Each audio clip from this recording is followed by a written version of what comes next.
selamat datang kembali Sobat Muda di acara Upercast Universitas Pertamina Podcast. Nah, episode kali ini Sobat Muda sangat spesial sekali. Karena apa? Karena bertepatan dengan Hari Kartini, di mana hari ini kita memperingati semangat juang wanita-wanita Indonesia, khususnya wanita-wanita yang ada di lingkungan Universitas Pertamina. Perkenalkan, saya Dewi Sinta Umairah, mahasiswa Teknik Geofisika Universitas Pertamina, angkatan 2018. Dan saat ini Sobat Muda sudah hadir dan bergabung bersama kami narasumber yang sangat spesial sekali dan tentunya sangat menginspirasi dalam acara podcast kali ini, yaitu ada Ibu Farah Mulyasari sebagai dosen ilmu komunikasi. Halo Ibu. Halo Dewi, hai Sobat Muda. Baik Ibu Farah, mungkin kita langsung saja masuk ke pertanyaan dan mungkin juga Sobat Muda yang saat ini sedang menonton sudah penasaran sekali dengan topik kita pada hari ini yang sangat spesial pada Hari Kartini. Baik Bu Farah, menurut Bu Farah sendiri ini bagaimana cara perempuan yang bekerja sebagai ibu rumah tangga dapat beradaptasi dengan perkembangan teknologi dan serba digital saat ini? Oh, terima kasih nih atas pertanyaannya, menarik ya pertanyaannya. Betul Bu, menarik sekali ya. Mungkin ini menjadi pertanyaan untuk Kartini-Kartini muda yang ada saat ini yang sedang menonton podcast tentunya. Oke, baik. Ini saya jawab semampu dan sebisa dan sepengetahuan saya ya, Sobat Muda dan juga Mbak Dewi nih. Jadi bagaimana nih caranya kita nih sebagai wanita itu mampu ya keep up to date mengenai perkembangan teknologi saat ini ya. Jadi sebetulnya yang namanya pendidikan itu kan tidak hanya secara akademis ya atau secara formal, informal juga banyak. Bahkan rumah pun bisa menjadi sebetulnya guru atau tempat belajar terbaik gitu ya. Rasanya sekarang banyak kesempatan ya, opportunity bagi wanita muda, atau bahkan dari sejak gadis kecil pun ya, kalau kita bicara wanita itu kesempatan terbuka lebar untuk belajar mengenai digital ya, atau komunikasi yang kita kenal dengan abad ini ya.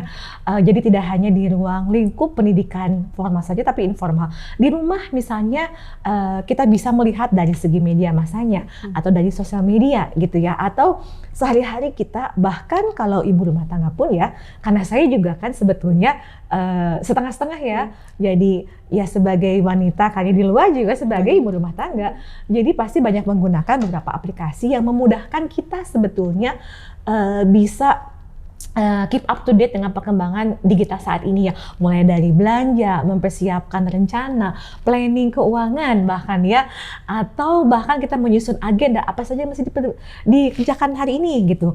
Lalu bagaimana menemani anak juga sekolah yang saat ini tentu saja sekarang mereka melakukan pendidikan jarak jauh ya. Jadi mau tidak mau sebagai ibu atau sebagai wanita muda ya, kita memang harus mencari tahu dan mau belajar mengenai perkembangan teknologi saat ini gitu ya. Betul. Untuk keep up to date ya. Kalau tidak ya mungkin kita sebagai wanita jadi tidak bisa memiliki pengetahuan yang lebih, dan pada akhirnya kita sebagai inti dari pendidik jadi ketinggalan zaman gitu ya. Oke.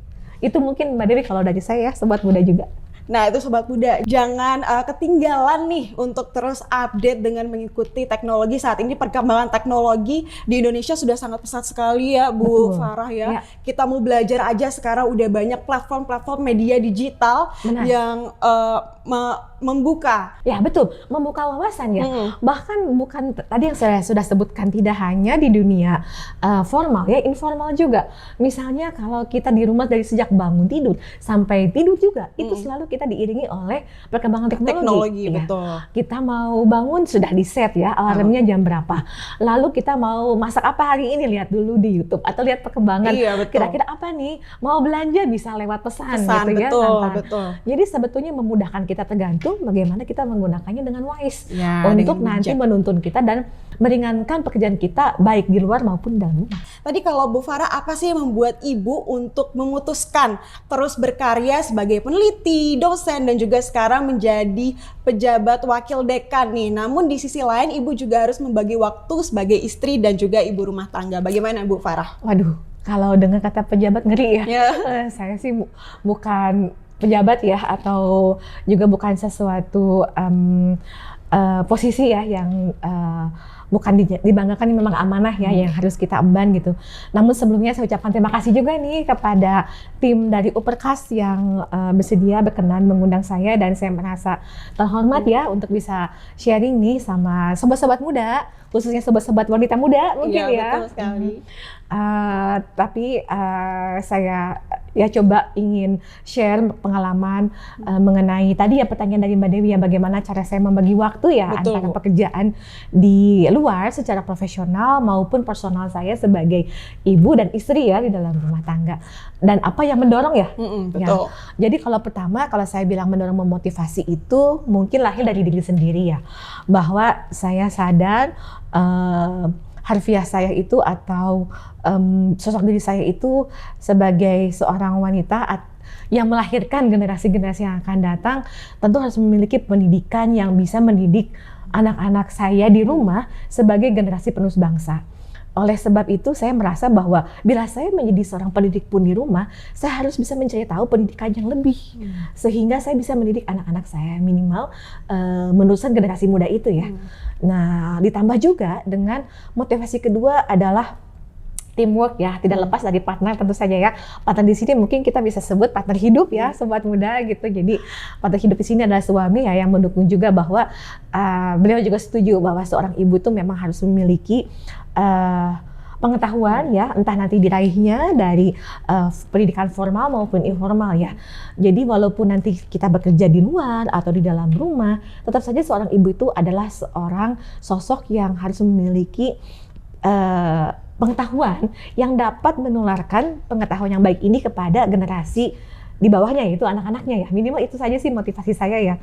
Tapi nanti kalau berkembang ternyata ilmu saya juga berguna bagi sesama dan terpakai, ya itu menjadi suatu kebanggaan dan juga nikmat syukur yang dalam ya. Ternyata yang pengetahuan yang saya miliki ini tidak hanya berguna di ruang lingkup yang kecil saja, tapi juga bisa bermanfaat bagi komunitas yang lebih luas lagi ya, seperti mengajar di universitas gitu ya, bertetangga, lalu berteman, dan kita bisa menularkan pengetahuan kita ya kepada yang lain. Mungkin itu yang mendorong saya untuk terus belajar dan memiliki pengetahuan yang lebih ya. Intinya sih sebetulnya untuk mendidik anak-anak saya ya, dan menjadikan pemicu mereka juga untuk maju ke depan. Luar biasa sekali sobat muda. Dari Bu Farah ini, Bu Farah, Sinta penasaran banget nih Bu Farah, role model Bu Farah dalam menggapai mimpi itu apa sih Bu? Waduh, kalau gapai mimpi kayaknya tuh ngerasa di awang-awang banget gitu ya. Jadi saya tuh coba membumikan kembali aja sih ya mimpi-mimpi itu supaya jadi langkah-langkah kecil yang bisa diraih gitu ya.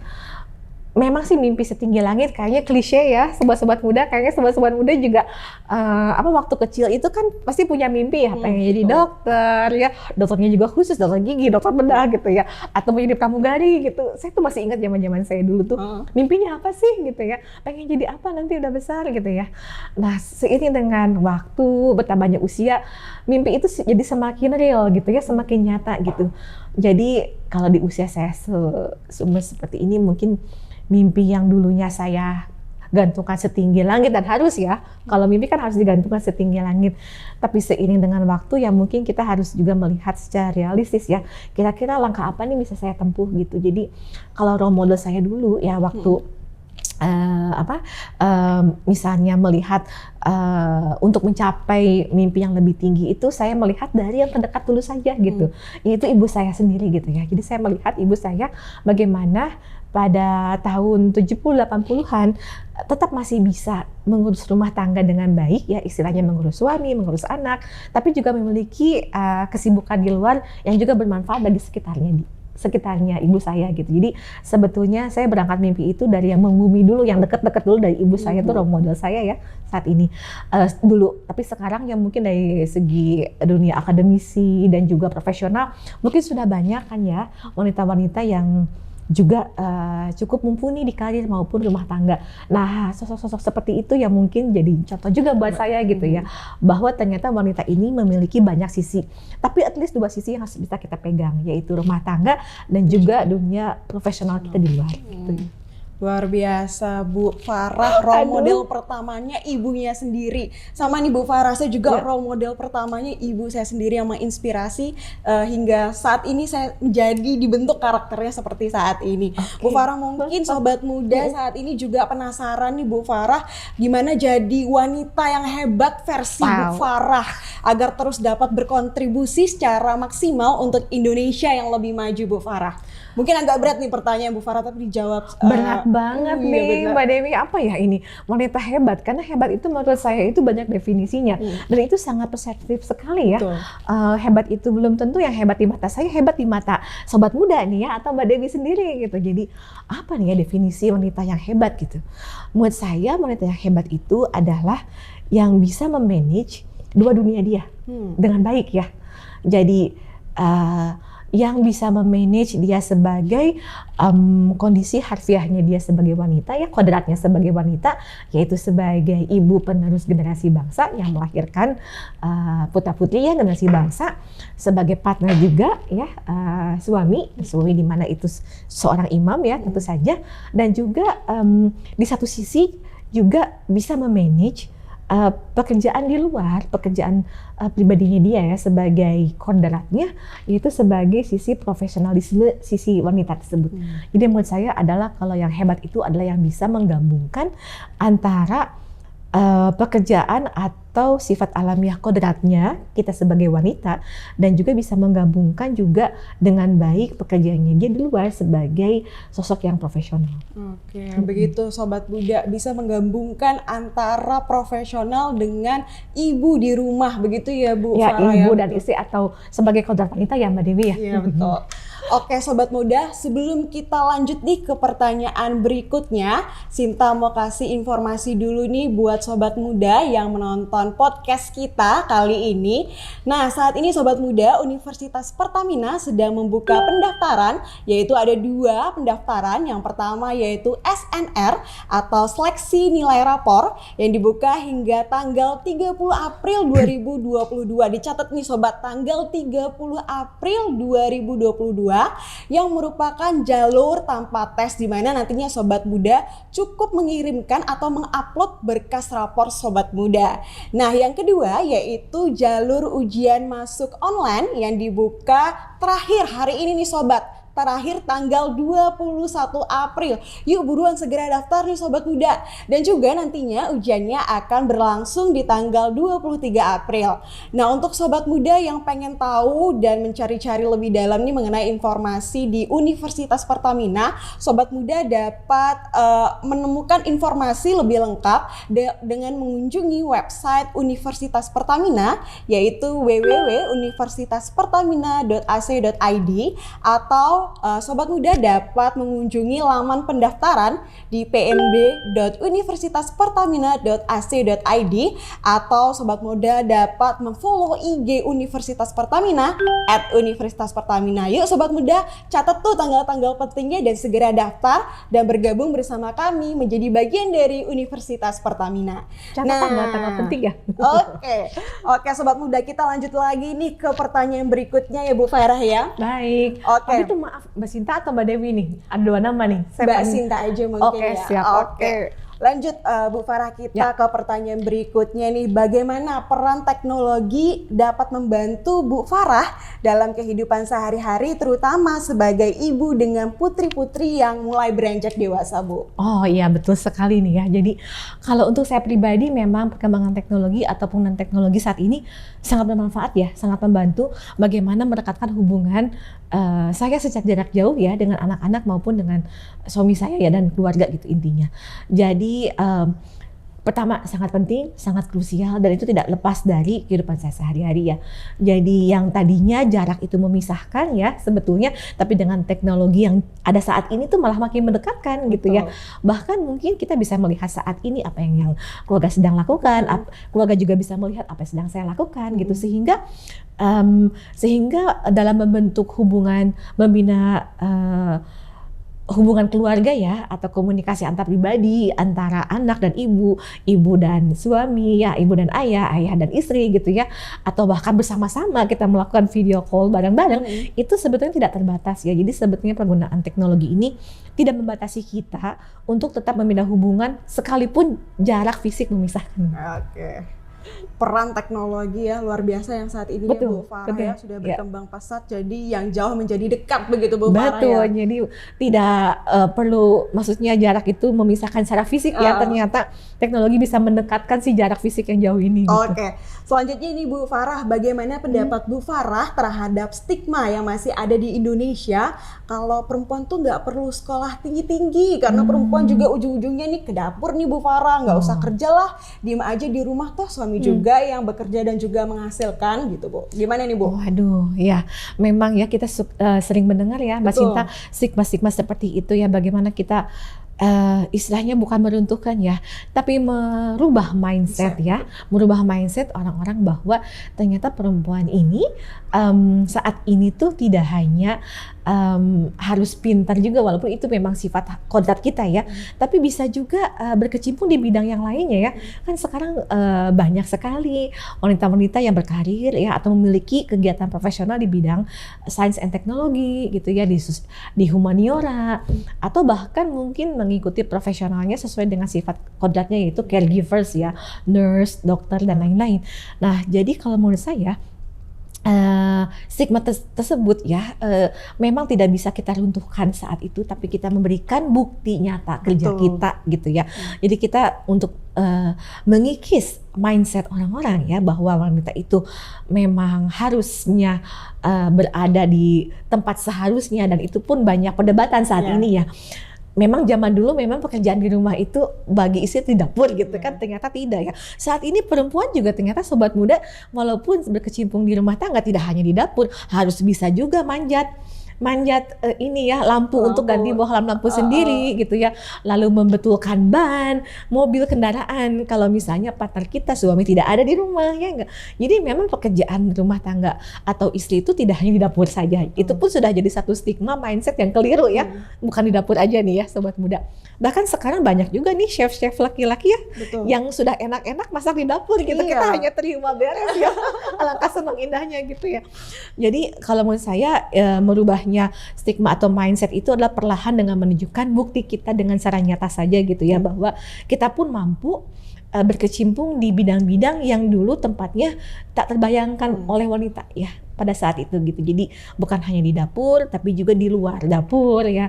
Di luar dapur tuh di halaman misalnya, atau lebih lagi dari luar halaman, di garasi, bahkan di luar gitu ya. Jadi untuk merubah mindset atau stigma ya, kita berikan saja bukti yang nyata bahwa kita memang mampu memberikan sesuatu kontribusi yang nyata kepada sesama ya, kepada sekitar, tidak hanya melewat dapur saja gitu ya. Bahkan sekarang sudah ada pola pikir mungkin yang lebih progresif ya, bahwa memang sumber income ya ada kewajibannya dari laki-laki atau seorang laki yang provide kepada perempuan. Tapi ternyata bila mana memang partner kita lagi tidak bisa gitu ya, siapa yang harus berperan? Oleh maka itu kita memang harus bersiap-siap bahwa pertama tidak hanya mungkin melihat bahwa ini adalah satu kewajiban laki-laki untuk mencari nafkah saja ya, tapi perempuan juga ternyata bukan hanya kewajibannya, tapi juga sebagai backup ya, atau sebagai mitra sehingga tidak memberatkan ya para laki-laki gitu. Lalu yang kedua adalah dengan merubah mindset dengan pembuktian kontribusi yang nyata, sehingga dengan lambat laun mindset tersebut akan terkikis di masyarakat bahwa ternyata tepatnya wanita tidak hanya di dapur saja gitu. Oke nih Bu Farah, pertanyaan terakhir dari Sinta untuk episode podcast kali ini sebagai penutup juga ini. Bu Farah, menurut Bu Farah nih makna Hari Kartini seperti apa Bu Farah? Waduh, makna Hari Kartini ya. Apalagi sekarang nih sudah masuk ke zaman revolusi 4.0. Udah zaman digital, lalu zaman VUCA ya. Waduh, banyak banget nih terms and conditionnya ya. Bagaimana sih kita memaknai Hari Kartini saat ini ya. Jadi kalau saya barangkali ya tidak muluk-muluk ya. Lagi-lagi bahwa cita-cita boleh kita gantungkan setinggi langit, tapi kita juga harus berpikir sedikit ulang ya, ngambil langkah ke belakang. Bagaimana nih cara kita untuk mencapai cita-cita yang kita inginkan itu ya. Jadi kalau untuk saya saat ini memaknai Hari Kartini adalah bagaimana perempuan itu bisa secara nyata memberikan kontribusi di dua dunia itu ya, baik di dalam kodratnya sebagai wanita di rumah tangga maupun dia sebagai wanita yang profesional yang memiliki profesi tersendiri di luar kodrat dia sebagai ibu dan sebagai istri. Itu saja sih makna untuk Kartini bagi saya saat ini. Wah, luar biasa sekali nih makna Hari Kartini menurut Bu Farah. Terima kasih Bu Farah untuk sama-sama Mbak Sinta. Aduh, di podcast kali ini yang sangat spesial karena bertepatan dengan Hari Kartini dan juga narasumbernya yang sangat spesial menginspirasi kita semua. Terima kasih pada podcast kali ini. Terima kasih Bu Farah. Terima kasih sama-sama Mbak Sinta. Saya juga senang ya bisa berbagi dengan Mbak Sinta dan sobat muda sobat semua. Muda sekalian. Oke. Mudah-mudahan bermanfaat ya Mbak Sinta. Amin. Sukses buat semuanya nih ya. Terima kasih Bu Farah. Nah Sobat Muda, sebelum Sinta mengakhiri podcast kali ini, Sinta mau infokan lagi nih untuk Sobat Muda sekalian dan juga Sobat Muda yang menonton podcast kali ini untuk dicatat nih tanggal-tanggal penting, karena Sinta mau infoin lagi bahwa saat ini Universitas Pertamina sedang membuka pendaftaran, di mana yaitu ada 2 jalur pendaftaran. Yang pertama yaitu SNR atau seleksi nilai rapor yang dibuka hingga tanggal 30 April 2022. Dicatat Sobat Muda, tanggal 30 April 2022, di mana jalur ini tanpa tes loh Sobat. Jadi Sobat hanya perlu mengupload berkas rapor Sobat Muda sekalian. Dan jalur yang kedua yaitu jalur ujian masuk online yang dibuka terakhir banget nih Sobat Muda hari ini banget, tanggal 21 April. Tanggal 21 April yuk Sobat Muda segera daftar. Dan nantinya jalur ujian masuk online ini akan ujiannya berlangsung di tanggal 23 April. Nah untuk Sobat Muda yang kepo-kepo nih, pengen tahu lagi tentang Universitas Pertamina, Sobat Muda bisa langsung saja mengunjungi website Universitas Pertamina www.universitaspertamina.ac.id, atau Sobat Muda dapat mengunjungi laman pendaftaran pmb.universitaspertamina.ac.id, atau Sobat Muda bisa follow nih Instagram dari Universitas Pertamina @Universitas Pertamina. Dan jangan lupa juga nih Sobat Muda sekalian untuk subscribe, like, komen, dan juga share video ini sebanyak-banyaknya jika video ini bermanfaat untuk Sobat Muda sekalian. Dan see you, sampai jumpa lagi Sobat Muda sekalian di acara Upercast episode berikutnya. Sampai jumpa. Sampai jumpa.